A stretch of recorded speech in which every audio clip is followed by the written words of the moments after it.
Assalamualaikum warahmatullahi wabarakatuh. Selamat siang semuanya. Sebelum kita memulai materi hari ini, alangkah baiknya kita membaca doa terlebih dahulu.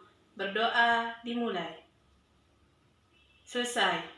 Hari ini Ibu akan membahas materi tentang konsep ilmu ekonomi. Ekonomi adalah ilmu sosial yang mempelajari aktivitas manusia yang berhubungan dengan produksi, distribusi, dan konsumsi terhadap barang dan jasa. Anak-anak ada yang tahu ekonomi itu berasal dari bahasa mana? Oke, ekonomi itu berasal dari bahasa Yunani yang artinya oikos itu keluarga atau rumah tangga, nomos yaitu peraturan. Di sini dapat disimpulkan ekonomi yaitu peraturan atau aturan rumah tangga.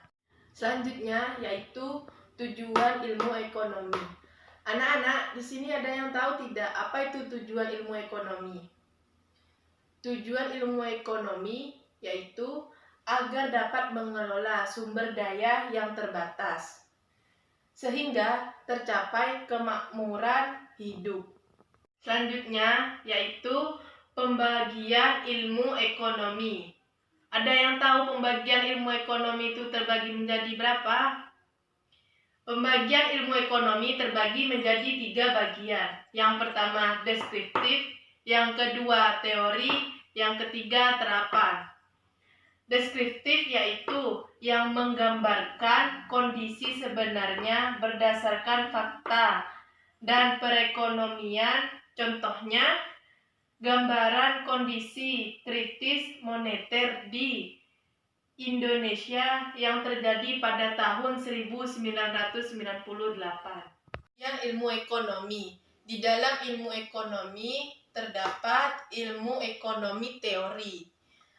Ilmu ekonomi teori yaitu analisis ekonomi yang berusaha menjelaskan hubungan sebab akibat dan cara sistem ekonomi.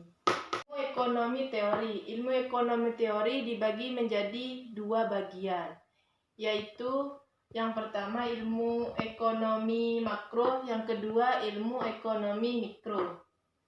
Anak-anak ada yang tahu tidak apa itu ilmu ekonomi makro? Ilmu ekonomi makro yaitu ilmu ekonomi yang bersifat luas. Sedangkan ilmu ekonomi mikro yaitu kebalikannya dari ilmu ekonomi makro, yang artinya adalah ruang lingkup kecil. Ketiga yaitu ilmu ekonomi terapan. Ilmu ekonomi terapan yaitu bentuk teori-teori yang berkembang dalam ilmu ekonomi yang bisa digunakan secara langsung untuk membantu kehidupan manusia, dan juga sebagai bentuk praktis dan teori yang dikembangkan. Contohnya yaitu koperasi.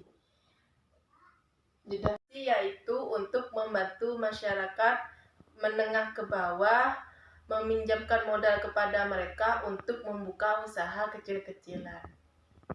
Adapun di sini prinsip-prinsip ekonomi. Prinsip-prinsip ekonomi salah satunya yaitu berpikir secara rasional. Berpikir secara rasional adalah berpikir secara akal. Contohnya bekerja dan istirahat yang seimbang sehingga badan akan selalu sehat dan mampu mengerjakan tugas dengan baik dan maksimal. Cukup sekian pertemuan pada hari ini. Semoga materi apa yang Ibu sampaikan bermanfaat. Wassalamualaikum warahmatullahi wabarakatuh.